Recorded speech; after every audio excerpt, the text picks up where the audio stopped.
Hey guys, welcome. All right, let's get started. So thank you for attending the live streamers Toolbox, and thank you for attending BoxCast's ugly Christmas sweater day. Yes, as you can see, we are definitely rocking our ugly Christmas sweaters. So I'm rocking some of my favorite pets, and I apologize if some of my bells start ringing in my lavalier microphone. So let's go ahead and we'll get started by introducing ourselves a little bit. My name is Josh Clements. I'm a video content specialist here at BoxCast, and on the side, I am also a creative director at a company called Bumble Media, and we just do live video and creative videos and wedding films and stuff like that. And I work with this guy. Yeah, and my name is Wade Clark. I'm a technical support analyst or technical support rep here at BoxCast, and I'm a media director at a company called Bumble Media. And fun fact about Bumble Media is that's actually me and Josh's company that we do on the side. That we started in college together. So we have definitely used all this stuff we're going to show you today, and we're excited to kind of talk about it. Sure. And one thing before we get started, so not only are we hosting the webinar, we're actually producing it too. So we might be getting up to change camera angles, or as you can see, I'm on my computer over here live switching the event. And I'm controlling the PowerPoint, and Wade's got the audio handled over there. Yeah, so there's a lot of pieces and parts that we're doing ourselves, so don't think we're just like looking down at our computer, looking somewhere and not paying attention to you guys. We're just making sure this goes smooth. We're producers and hosts today. Yes. Okay.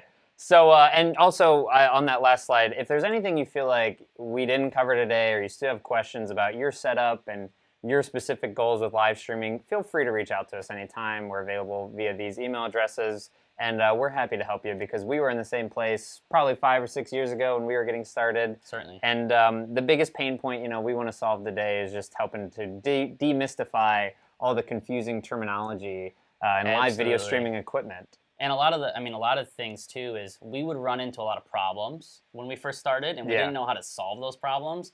And the equipment was out there, and all the tools and pieces we needed were definitely out there. We just didn't even know where to start. Yeah, because there's so many confusing terms and acronyms, and there's so many different pieces of equipment that can get involved as you start to expand and grow your production. So we just kind of want to explain that to you today, and then give you recommendations and show you some of the things we love to use. Yeah. So that being said, before we get started, if you don't want to listen to us ramble for the next 30 to 40 minutes about this equipment, you can go ahead and download this presentation in the description right below the video player. And if you want to see all the video equipment we're recommending today, you can just go ahead and click in the link below the player to our kit, which is a really nice website that just displays all the equipment we'll be talking about today, along with like video cameras and other video switchers, cabling, audio, etc. Right, it's awesome. I think Josh is the one who kind of built the kits out, and he has nice little bundles for everyone. So if you're like a beginner in live streaming, I think there's like a beginner's live streamer kit, there's an advanced live streaming kit. You can click in there, buy the items right away. It's actually a pretty cool site. All right. Yeah. So, another thing to mention too is we do have a live chat feature here today, and we have live moderators here to answer your questions about anything with your live video setup or any questions about BoxCast that you might have. So if you want to ask those in the chat box right now, and if you want to ask us directly, just wait to the end of the presentation and we'll go ahead and answer those personally. So our goal here today, like I mentioned earlier, is to teach you about video streaming equipment in the live streaming space and make your workflow easier and maybe save you a couple of nightmares that you might run into during live streams. And let's hop right into it. So we're going to talk about converters and scalers. Then we're going to talk about encoders, so specifically our BoxCast streaming equipment that we love to use, and show you a little bit about those. Then we're going to switch over to intercom systems, which are a lot of fun when you have a small video production team that you want to communicate with, and we'll tell you some of the nightmares we ran into with those as well. Then we'll talk about video switchers. If you're doing a multicam video production or multicam live stream, these are the kind of devices you need, and we'll show you some of our favorite. Then we'll talk about video recorders, which will help you capture your video outside of live streaming it. And then, of course, last but not least, we'll talk about gaff tape and why we love gaff tape. It's the best. It's the best. And then, of course, we'll do the live Q&A. So let's hit the ground running with converters and scalers. Converter is a device that takes one type of signal and converts it to another. I'm sure you've ran into these before. They can convert any kind of audio signal. They can convert video signals. There's like a whole myriad of combinations that converters can, go from one way to another. Very common example, especially in the video world, are converters that convert HDMI to SDI and back the other way. There are also devices called scalers. And scalers are basically hardware that can expand or shrink the resolution of an incoming video signal. So from 1080p to 720p, and it can also convert the frame rate. So if you wanted to go from 60 frames per second to 30 frames per second, you could do that as well. And then the best times you're going to run into these, I think we use them like all the time, is basically when you want to extend the length of a signal. You want to go, HDMI can, for example, only run up to 50 feet. So maybe you want to go from 50 feet to like 200 feet to 300 feet using SDI. Maybe you're having an issue where you have a presenter doing like a corporate live stream and their laptop is outputting like a weird signal, like a weird PC like 720 signal that doesn't go well into your switcher. So you could use a device like this in order to convert it to the proper thing. So that's really useful. Yeah, or generally when we do like multi-shoots or when we do multi-cam shoots, and sometimes some of the guys we work with have their own cameras, and they sometimes don't output the signal that our cameras do. So it's just nice to make sure all those signals are matching, especially when you put it in certain switchers and stuff that, we'll kind of get to the switcher part. Yeah, exactly. So specifically the reason we talk about converters and scalers together is because we have a device we love to use called the Decimator.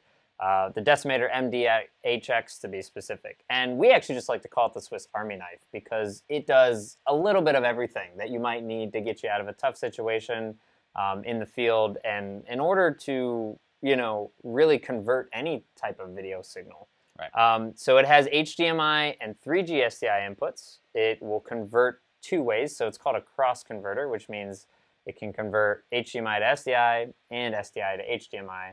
And a lot of times you'll find converters that can only do one type of thing. So this is why we like this. It also upscales and downscales, like I said, so from 1080p to 720p, or go back up from 720p to 1080p, and it can convert the frame rate, if you needed a lower or higher frame rate. So that's a very useful thing to have.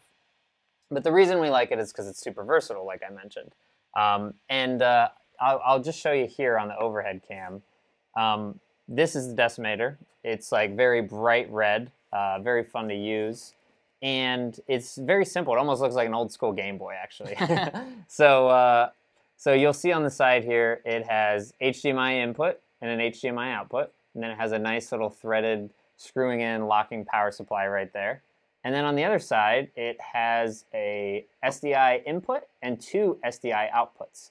So if you go SDI in, you can also go out two different ways, almost like what a splitter would do. And then it also has like a separate output here too. So it gives you a lot of variety for going to multiple places with your video. And that's what we like. That's what we like about it as well. So that's the Decimator. And like I said, it's one of those things, if you buy, it'll get you out of a lot of troubling situations. And it's just nice to have. I know that we've used it before to send like an SDI feed in and then another SDI feed out to like a monitor or something that's 100 feet away or something like that. Like, it's all kind of the same signal, but it just, this feed needs to go to this projector, this monitor that's really far away, and you can kind of just loop back out and say, hey, exactly, go over there. So. Exactly. Yeah. So the next device we'll show you is also a Decimator, but what we like to call the mini Decimator. And this thing is only $99, so it's about a third of the price. And it's really fun to use compared to a lot of heftier converters just because it's about twice the size. It fits in your pocket, essentially. And this is what we call a bidirectional converter. So similar to the Decimator like we showed, which is also a bidirectional converter, basically that just means it can go both ways. And that being said, it can also go in one and out two. So if you wanted to go SDI, convert it to HDMI, you could also go SDI in, convert it to HDMI, and push the signal back out over SDI, which is really nice as well.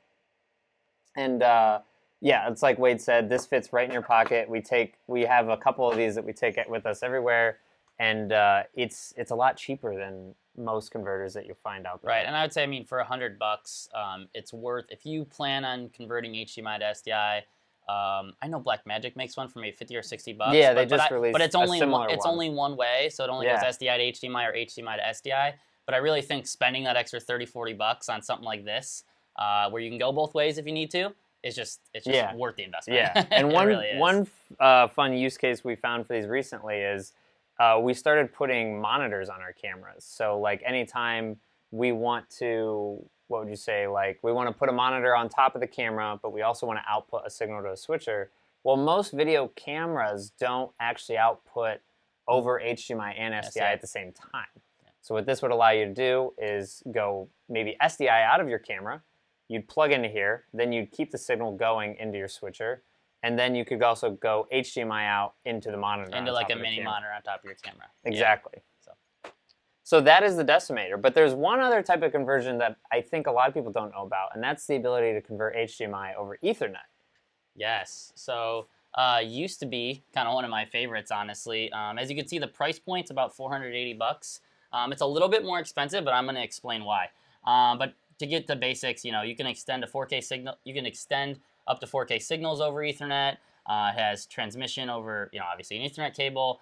Main key things if you're going to buy some of these is you want to make sure it has this EDI pass-through or EDI-D pass-through and this HDCP compliant. If it doesn't have that, it could go into your switcher or it could go into whatever you plug it into, and it could just simply not work because it thinks you're stealing. It thinks you're stealing data. Yeah, right. But let's kind of show you what one of those looks like. And basically here are, the kind of the two devices. So here you can see obviously you have your HDMI in, and you plug an Ethernet cable in, you got your HDMI out, or you go to Ethernet again, and then you go HDMI out. And the nice thing about these is, like I said, they're a little bit more expensive, which you'd be like, why wouldn't I just buy two of these and get SDI cable to run all the way if I have an HDMI camera that I need to send really far? Basically, here, I'll show you. We have some props under the table we'd like to show you guys. Oh, man. So this guy... If you don't want to deal with this... If you don't want to deal with this, which is a 200-foot SDI cable that costs $300. Yeah, maybe you don't have a lot of room in your studio. Right. Ethernet generally is a lot cheaper. Ethernet, 200 feet of Ethernet maybe costs 30, 40 bucks, 50 bucks max. So you're kind of... SDI cables cost a lot more. So these are a little cheaper, but these are a little bit more expensive, and Ethernet cables cost less. So it's kind of like, pick your poison again. Right, pick your poison. Yeah. All right, and let's talk about encoders. So what is an encoder, Wade? Ooh, great question, Josh. The encoder is the thing that is making this whole thing happen, making this whole live stream go. So here at BoxCast, obviously, we sell two different encoders, and I'm going to talk about the first one, which is our BoxCaster HDSD2. And essentially, the encoder, it's a device that connects a video source and converts the audio and video signals into something that can be streamed over a media server. So let's just kind of jump right into it. Anytime you want to go live, you need an encoder, whether that's from a piece of hardware or a computer or a cell phone. Right, exactly. You need something to get to your server. You need some device like this to send it out to the internet. And for our HDSD2, you can see this is where you plug your cameras in. It's got HDMI, it's got composite, and then this over here is where you plug the internet into. So you go Ethernet into here, power, and it also has this USB port, which is really just for our wireless scoreboard adapters. It's not for anything else or a webcam or something like that. But the nice thing about this guy too is you could plug a camera into here, and you can also plug your soundboard feed into these red and white ports, the RCA ports as well. So you can kind of mix the video feed, mix the audio feed, and have a seamlessly synced up If you don't have an audio mixer, you can obviously. They're not very expensive. They probably only cost about 60 bucks. And so if you wanted to mix your professional audio and plug into the BoxCaster, you can do both. So you don't have to take the audio coming straight from the camera. Exactly. Another thing we just really like about the BoxCaster is you don't have to really manage it. A lot of equipment and a lot of encoders and devices, as they get more professional, you have to keep an eye on them and wonder how they're doing. But this is pretty much fully automated. You can control everything in the BoxCast dashboard. And as long as you schedule your events ahead of time and make sure they go live at the right times, and you don't include graphic overlays, and you don't include graphic overlays on your live stream while you're live, full screen overlays, then you're good to go. And one thing too, I guess that might have been nice oh, go ahead. One thing I'll say about this, which is nice, is I know I've talked to a lot of organizations that just have left this device on for years. I mean, I don't know if I recommend maybe leaving it on for 2 or 3 years, but technically it's designed to be on 365 24/7. This guy is really just kind of like a plug it into your equipment, leave it, kind of set it, and forget about it. And just schedule things in the dashboard, have them automatically go live at 10 o'clock or whenever, and you're good to go. Yep. And it's only $299, so it's pretty affordable, and it's pretty low maintenance. Yeah, that's why and you we love can it. do Wi-Fi if you wanted to. Yeah, it does do Wi-Fi. It does do Wi-Fi as well. But if you're somebody that likes to be more hands-on and monitor your stream and get the full experience, we have the BoxCaster Pro. And I wrote in the description here, powerful, supercharged, and everything you want in an encoder, because it truly is it's like the most complete encoder you could ask for. It allows you to stream up to 1080p at 60 frames per second. There are all the professional inputs you need. It uses H.265 encoding, which requires you to use about half the bandwidth, as most common encoders will do with AVC encoding. And then there's a really just slick touchscreen LCD that I'll show you right now. So we'll cut to our close-up shot here. And you'll notice right on the front, we have the touchscreen LCD, which lets you navigate through a different menu of options, and it lets you show the status of your stream. We can see what type of video signal I'm getting and the frame rate. And we can check out my internet status. We can see the IP address I'm getting, and we can recognize that we're streaming over Ethernet right now, not Wi-Fi. If we cut over here, we can actually cut into a full screen preview of what's going on. So giving you a little BoxCast inception. Yeah, here's some inception of just screens on screens on screens, but this can be a live preview of what you're seeing on the stream, which is what we really like about it. And you've got diagnostics like audio metering here as well, and the number of viewers we have, which we'll say 0 right now because we're streaming to YouTube, but you kind of get the gist of that. Then we also have another audio section here, which I really love because you can just make sure you're getting audio levels the whole time and monitor and make sure audio is coming in.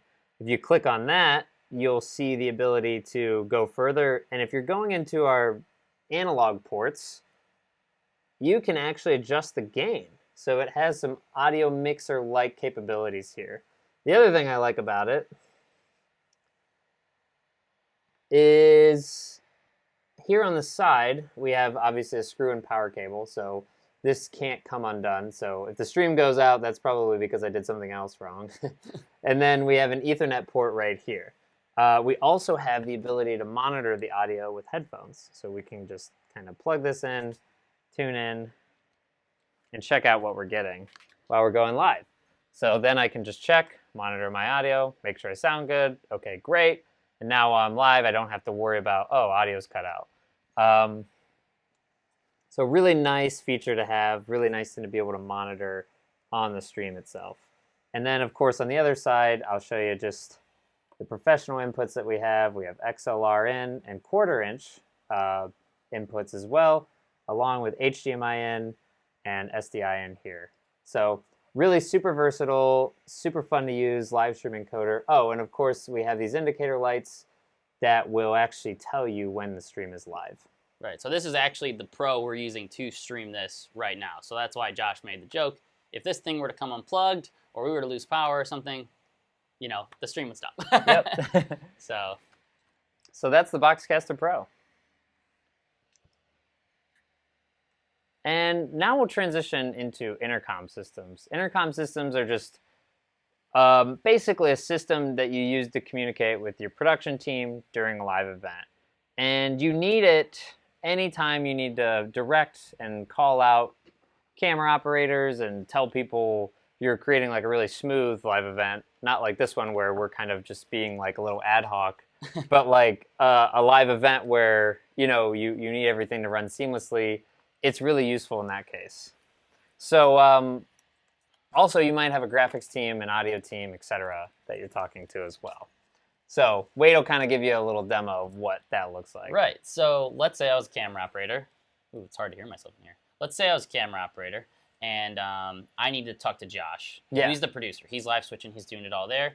I would have actually my belt pack here that you could strap onto the camera. You can see it has kind of some, you know, little strap here that you could put onto your camera or maybe actually put onto your belt. We usually put it on the tripod. And then all else you do is just plug in here, and it has a 5-pin XLR system, at least the one we're showing you. Yeah, some other the one ones we're have showing, normal XLR. This one has 5-pin XLR, which actually, here, I can do this and show you a little bit better so you get the vibe of what that looks like.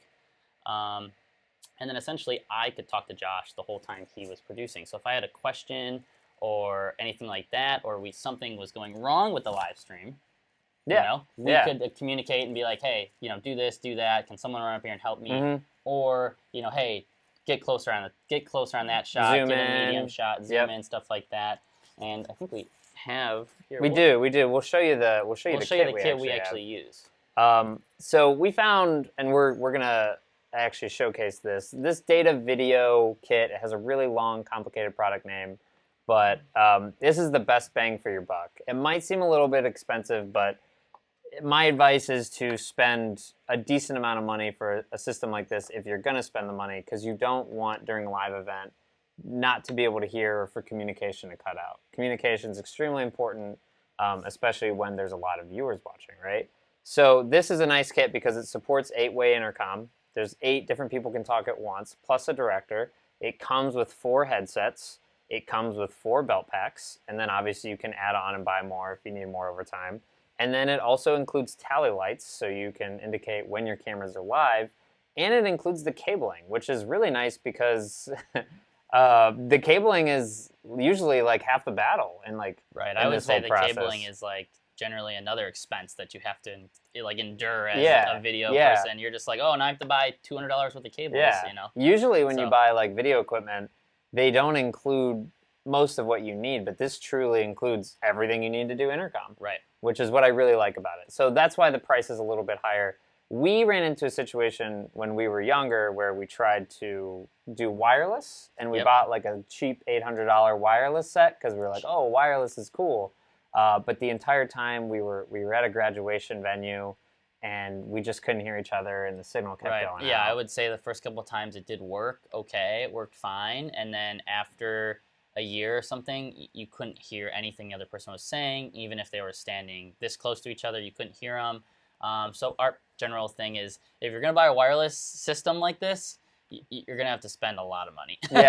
Thousands of dollars to get the right one. Don't try to like cheap your way out of at least this process. Yeah. Like there's other things you maybe can do life hacks for and kind of do it, but with the intercom system, you want to make sure you're buying the right thing so your team can, everyone can hear. Exactly. So, and sometimes intercom systems can get up to be like $10,000, $20,000 to do it really good in a wireless fashion. But we would just recommend like starting here. This is a nice middle ground between something that doesn't work and something that's way too expensive. So we'll show you a little overhead view.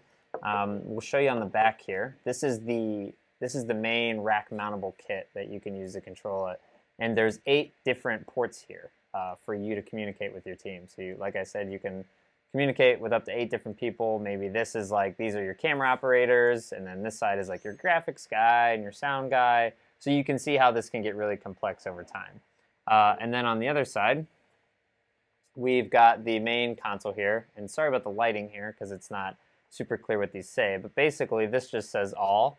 And that's how you communicate with everybody all at once. So that's really nice. And then this says call. And these allow you to communicate with different people on the channel. So say I wanted to talk to camera 1 and camera 4 only. I could just click it like that. That's really nice and easy. Maybe I want to talk to my graphics guys over here who's doing lyrics. We can do it like that. And then I can mute myself completely over here. A couple other really nice features on here. I know Wade loves when I talk about these. There's a gooseneck microphone right here that you can plug into, and the director can use this to talk to everybody, or he can wear a headset. He or she can wear a headset as well to direct everybody. On this side of the equation, best part of this kit. Best part. I'm actually gonna go grab it. This is a light. This is really great. Yeah, here it's right over to the side, but just gonna show you this. We spent the money on this system, and it's really cool, and we're testing it out. And I swear, Josh pulls this light out of the box, and all of a sudden he goes, "This is so cool." I'm like, "When are we ever gonna use that?" But honestly, we've used it a lot. Yeah. So I take my statement back. But So this is the gooseneck microphone. Here. I like to call it the Bob Barker microphone. Yep. So it's kind of like this, and it can bend and stuff. So you can Yeah. plug it right in, and you can talk through this if you don't want to wear a headset. If you're Right. like the producer or something. And this is the light. Look at this light. This is gonna blow you away. Boom. Boom. Now you Look have at light. Dark environment, no longer. It's not dark in here, but Well, we you'd have, be we're shining surprised. light at you. But really, we've this You'd be thing, surprised if you need to control other devices. Yeah, and stuff I with will it. say, like I said, I wasn't Turn for that the up. light when we first got this thing. But honestly, when we were shooting a graduation and it was really dark and you're stuck in a corner. That light's super helpful. It's nice to be like you don't have to take your phone out and basically like shine a light everywhere. You just got this thing, kind of lights up the production table and actually looks pretty good. So I think the next thing we're talking about, let me flip back to the PowerPoint for you guys, is video switchers. So I know we have a lot of content out there in BoxCast world with video switchers and what you should get and stuff, but we really kind of wanted to show you guys what the ones we use are today. And what is a video switcher too, if you don't know. It's a device used to choose between different video feeds, including cameras, computers, and other video sources. It can also be used to apply video effects and mix audio sources. So when you might need it is multicam live streams, displaying graphics, PowerPoint slides, etc., integrating mixed audio, and adding video effects. So if that's lower thirds, or you could like do green screen stuff with it and stuff like picture in picture. Yeah. But let's go over to kind of our first switcher, which we're actually using, which is the Blackmagic ATEM TV Studio. Yeah, this is the switcher we're using to control all the camera angles today and add any graphics and effects. So, and just to be clear, it is this side over here. It does end right about here. This is a recording device that we're going to get into in about, probably like 5 minutes here. It's our next slide, I think, or next couple slides. But this is the Blackmagic ATEM switcher. So why we kind of like it. They just released this, I think, at the beginning of the year. So it's about $1,000. And actually, I'll kind of pull some of the stats up for you guys so you can see it, and then we'll kind of go back to that. So it's got 8-channel SDI HDMI switcher, so you can actually do 4 SDI feeds and 4 HDMI feeds. It's got a little bit of an audio mixer in there, so that's where our double audio issues were happening earlier. Yeah. I had Josh's computer we had multiple audio feeds on, coming in at once. so we had his computer feed coming on, which was then doubling our audio. So it does work. But it is cool that you get an audio mixer and a video switcher in one. Right. If you didn't have a mixer, if you didn't want to spend the money, you could get both of them. Right. So it has a built-in front control panel, which I'd like to show you guys. It's got a multi-view output, which is actually what we're looking at to see all the angles right now. And it's got those upstream and downstream keyers to do like green screens and stuff like that. So to go back to the switcher, it's real simple, kind of. So here are all the buttons on here. So the green is preview. So you can preview different angles. Let's say I wanted to preview, I believe 1 is the PowerPoint. 1 is our overhead camera. So 2 is the PowerPoint. Okay. So I can preview those, and I can actually see that on our multi-view display. And if I want to cut to that, I can literally just hit this cut button, and I can cut right there. So I can cut back and forth, or let's say I wanted to go to the wide shot, which is 5. I can cut, and here we are. And then I can cut back to here. So it's really nice because a lot of the ATEMs that were rack mountable didn't have this before. You always had to hook it up to a computer to make it work. Yeah. So this thing is definitely really nice. And the one thing you might be wondering, well, Wade, how are you controlling it then if you're not touching it the whole time? So ATEM actually has its own kind of software, which it's really hard to show you from there. But ATEM has its own software that you run on your computer, and a lot of people who use the ATEM stuff have this software on their computer. It's like a full screen control panel where you can add all your effects. Add all your graphics and stuff like that. You can switch over to your audio. Here, Josh, I'll let you run. Yeah, you can switch over. Like here, these are called media pools where you can add graphics in. Right. And you can switch over and we can see our incoming audio levels as we talk. We can mute ourselves. We can raise and lower the levels on this. So it's pretty sick, to be honest. Yeah, so a lot of people do use this kind of software when they have an ATEM.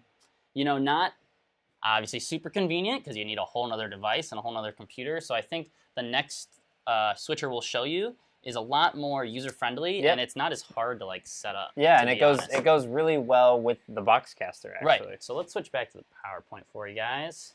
And we're going to talk about the Roland V1 HD. So it's the same price as this Blackmagic ATEM. Sorry. It's, perfect. Sorry. So it's the same price as Blackmagic ATEM. It's got 4 HDMI inputs, no SDI, just so you guys know. And it's got a 12-channel digital audio mixer, so it does have its own audio mixing capabilities. It's got a nice little T-bar that we'll show you. It does picture-in-picture really, really easy. And if you don't know what picture-in-picture is, it's basically, if we were to go wide, and let's say we always want to show you the PowerPoint. We could have the PowerPoint kind of in the corner. I'm doing a bad job of showing. We could always have the PowerPoint in the corner over here as a picture-in-picture, or vice versa. We could flip it and have the PowerPoint as the full screen, and then us in the corner talking to you. So it is really, really nice and super easy to use. Let me actually kind of give you a quick little rundown of it. So as mentioned, it's got the HDMI inputs on the back here. And there's 1, 2, 3, 4 of them. There's a preview where you can actually see all the angles that you have plugged in. There's an output. USB, this does have a computer control, so you could control this from your computer as well, but a lot of the time, I don't think I've ever have, to be honest, unless I'm doing something with multiple audio channels and I need to be able to raise the levels of those. Yeah, I think this is more designed for the plug-and-play. This is really designed for the plug-and-play. Like, it's so freaking easy to use, and it's got RCA over here, it's got its headphone jack, but really the quickest way to use it is let's say you just want to switch to camera 1 or 2, you just click 1, 2, 3, 4, whatever the cameras are plugged into, you can switch to them. Then it's got these effects buttons on the side, so you can do picture-in-picture just by clicking that. You could do like the ability to do split screen just by clicking, like you can preset that. And then you can also have like white mix cut, so you could essentially be like, I want to mix every shot from like 1 to 2. If it was on, it would be like green and red, just kind of like the ATEM, and you could just go back and forth between your angles. This is definitely a switcher that I recommend to almost everyone, and especially people who have never done multicam stuff, because it is super freaking easy to use. It's plug and play. Yeah, it's designed for beginners. It's designed for you to just plug HDMI cameras into it and go. I know when sometimes we send people out to do shoots, when we have to be here or somewhere else or we're doing a shoot, and essentially we'll be like, take this Roland, take 2 HDMI cables, take 2 cameras, and go. And it's that simple. Exactly. So, but I know what you're thinking. I know what you're thinking. Well, Josh and Wade, why these switchers are the same price? Why would I pick between one or the other? That's a great question. They are the exact same price. One has more professional inputs and outputs. So if over time you're getting started with video switching, but you think you want to scale to like larger cameras, SDI cameras, and you want to be able to plug in XLR, and you want to be able to have like more professional audio mixing capabilities within that, I would do the Blackmagic ATEM. But if you think like you just need a simple 2-3 camera setup and you just want to very simply on a tabletop switch between one or the other, I would go with the if someone you're going to teach people how to use video switching, or let's just say you have a volunteer that's helping you, or someone that's like your little cousin who you're like, I'm going to run a camera, but you need to do this, and they don't know anything about this. This is the thing to use for sure. If you're letting your little cousin run the show, go with the Roland. Yes. I would also say like the Roland actually has the ability to do picture-in-picture, which the Blackmagic doesn't. The Blackmagic ATEM lets you overlay graphics, like lower thirds and full screen graphics and stuff like that, but the Roland actually lets you do the picture-in-picture effects and the green screening effects. Which is cool for the price. And the Roland also has built-in scaling, which is also why it is the same price as the ATEM, whereas the ATEM, actually, you have to have the same video resolution going into all of them. So it's an important feature to remember. Right, so all our cameras right now, they're sending 1080p 60. But if one was sending, let's say, even something as little, I mean, they're not complete, they are different, but 1080i 60, you'd be like, wait, these seem really close. Why is it not working? It's like they have to be the exact same signals. So if it's all 1080p 30, all the cameras have to send 1080p 30 into the sky. Exactly. So unlike the Roland, which actually has kind of like a 1080p, 1080i, 720 kind of, not scaler on the back, but you can it scales all the incoming signals. And you don't have to think about it. It's just one less thing for you to, it's one less hassle for you to have. Exactly. So let's talk about video recorders. I'll explain a little bit about what those are. Basically, a video recorder is a device that allows you to capture high-quality video and record it onto memory cards, whether those be SD cards or CF cards or even like SSD solid-state drives. And we're going to explain 2 more prosumer level recorders that we love to use today. And the reason that you'll find video recorders to be useful is that it allows you to record outputs directly from your switcher and mixer. So an encoder can do that, but a recorder does that as well. It's also very good for backing up your live stream content locally. I think it's a lot better to go directly into the recorder first before you go, into your encoder, because if you have an internet outage, you lose all that content. Whereas the recorder is better, like we're recording today, so we're able to go in and edit things and change things around if there are issues during the live stream. Right. So like the beginning, we can just go in, chop it out. Trim it out, we're yeah, good. boom. But that's a really nice, easy feature to use. It also lets you record higher quality files, like bigger file sizes that are better for post-production and color grading and all kinds of editing things. So the first recorder, Wade will actually show you, which is the one that fits perfectly with our Blackmagic ATEM. Right, so if we flip back to this angle, so here's the Blackmagic ATEM, the video switchers has already kind of did that. Here is the HyperDeck Studio Mini. So essentially it fits really, really nice with this other unit, and essentially what we use it for is to obviously record all of our raw data for the live stream. So as you can see, we're recording right now, and if I were to hit stop, it would stop recording, and if I were to hit, record, that's right there. Also, the nice thing about this is it has 2 SD slots here. So if you stuck another SD card in there, it would essentially roll right over to that one. And I don't know if you can see because of lighting, but it actually tells you how much space you have left here. So like right now, this card has 12 minutes. So, and it's been going for 58. So essentially, we will, if I were to, let's say, I was nervous, like, oh, it might, run out of space or something like that, I could stick another card right in there. And it's going to essentially roll right over to that one when it's done. Yeah. If we keep going for more than 12 minutes. So if you have a long event, like a 4-hour event, you don't have to worry about that record time cutting off. It's really super, super useful. Yep. And then I'll show you another recorder that we like to use as well. And that is... Come on, PowerPoint. There we go. That is the Blackmagic Video Assist. And this one's a little more versatile. It's a little easier to take with you. It doesn't have to be rack mounted. You can put it on a tabletop tripod. You can put it on a camera. Just really fun to use. And do you want to actually plug it in while I explain all that? We'll just show you a little bit the touch screen. It's got a really nice full resolution touch screen on it. It can record up to 1080p at 60 frames per second. So it can't do the 4K like the other one, but it's also like $200 cheaper. It's got loop-through video outputs, so you can send it right into a recorder and then right out to your encoder. And then you can store, a single SD card. But the real reason we like it is just like SD cards are super cheap. They're really easy to find. You can buy a lot of them. When you're recording a lot of data, you don't have to worry about doing this massive data overhaul to clear your cards and stuff like that. Yeah, I was going to say the one thing we personally have never kind of gotten into is the recorders with the solid state drives. Yeah. I know a lot of people use those, and they're definitely great. Yeah, even like something like higher speeds. Yeah, and especially even something like a HyperDeck. But for us and the events we do, it's just easier to do SD cards in. Yeah. Get a 256 gig SD card. Yeah. And then just hit record, and it's good to go. Yeah, there's not as many variables that can fail in the field. It's one less piece of equipment to have to worry about, and it plugs right into your computer, and you can start uploading it right away. Yeah, exactly. So I'll show you a little overhead view of this, actually. So this might get a little weird because oh man, we're going back to Inception. Back to Inception.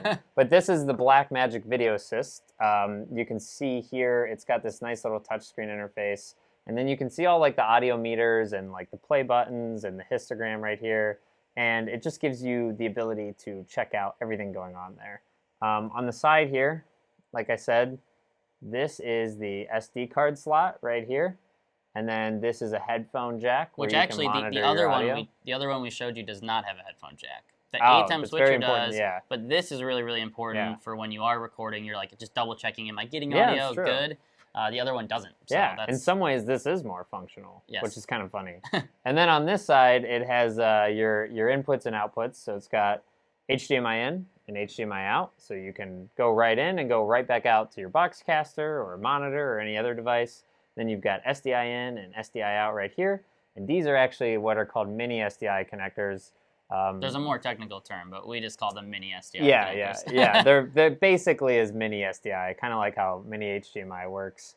And the nice thing about this is this will also convert, which a lot of people don't realize, but you can go HDMI in through this connector and SDI out here. So you may not even have to buy a separate converter to go along with this device. Right. And that's the touchscreen on it, and we love using it. It's more for like putting on top of a camera. So like here you can see there's these 1/4 inch threading holes right here, so you can mount it in like a versatile amount of ways. But for the most part, we use the middle one, and we put a tabletop tripod there, and then we just mount it on our production table. And also, it's really cool. It's got this little kickstand, and there you go. Then it doesn't fall. You can set up. Wow, look at that. So that's actually a very versatile little recorder as well. Yeah, and I say if you don't need rack mount, I would go with that option. It's obviously a lot cheaper. Yeah, that's what we used probably for 2 or 3 years before we ended up getting this guy over here. Upgraded Just because it fit in the rack. Exactly. That's probably the only Yeah, reason we like the rack mountability of the other one. All right, let's talk about not last, because we have one more thing after that, but the most gaff tape. Important thing of the day. The lifeblood of your production setup is gaff tape.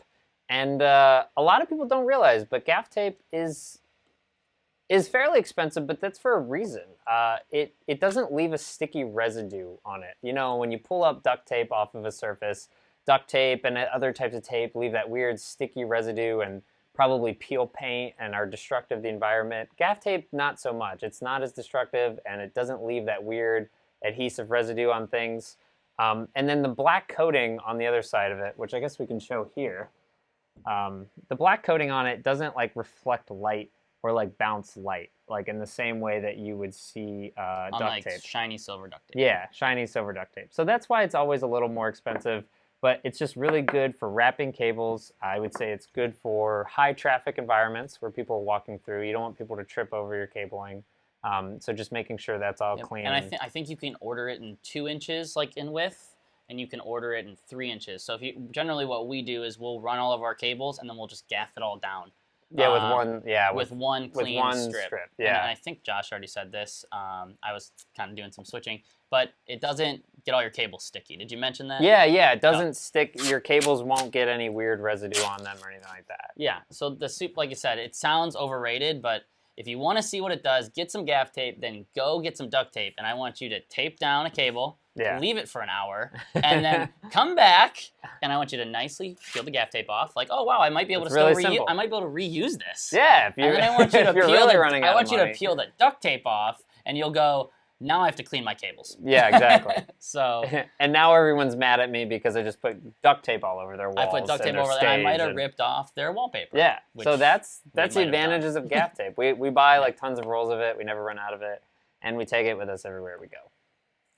And then last but not least, for live video streaming, we really recommend you getting an Ethernet switch. The advantage of an Ethernet switch is it allows you to connect multiple Ethernet devices to just one hardline connection. And anytime you go to a venue, you're likely not going to get 5 Ethernet cables to one device. You probably just get one hardline that the venue or the convention gives you, and you're going to have to split it 5 different ways. So this is just kind of like a internet version of a splitter, I guess, if you could say it that way. And you need it, obviously, when you have multiple Ethernet devices, but also I've been in situations where you'll find that a switch is good if you have multiple streams going on at once. So like I've been in situations where we had 5 different streams going off at once, and they were all in different languages. So they were being translated to English and Spanish and Japanese, etc. So, but we only had one hardline connection, so we plugged into the switch, and then we split it out 5 different ways from the hardline connection to 5 BoxCasters. So you can kind of just check it out. I'll show you real quick. It's a very simple device. It's not complicated like the other things. You just plug one Ethernet port in, and then you've got these options over here. And the link I have to the switch that's recommended is like $60, but I think you can get them for like $20, $30. They're not very expensive, and they're handy to take with you everywhere. Right. And I think we're done with all of our gear. The only other thing I'll mention while we're on this shot is our memory card case. This was the best $12 investment we ever got, because we have a lot of memory cards, and we used to carry them around in a little Yes, crappy they're very case. easy to So, lose. If you have this and you need to use it, Buy a memory card 12 case. bucks. Also, you won't destroy your memory cards. You won't lose all that important data that you just did exactly. and saved. Yeah, that's very important. So, like I said earlier, if you just want to check out all the products we recommended today, go ahead and click on the link in the description. Check out our kit site. Check out everything we recommend. If you have any recommendations for us, feel free to comment in the video. And now we'll move on to a little bit of a live Q&A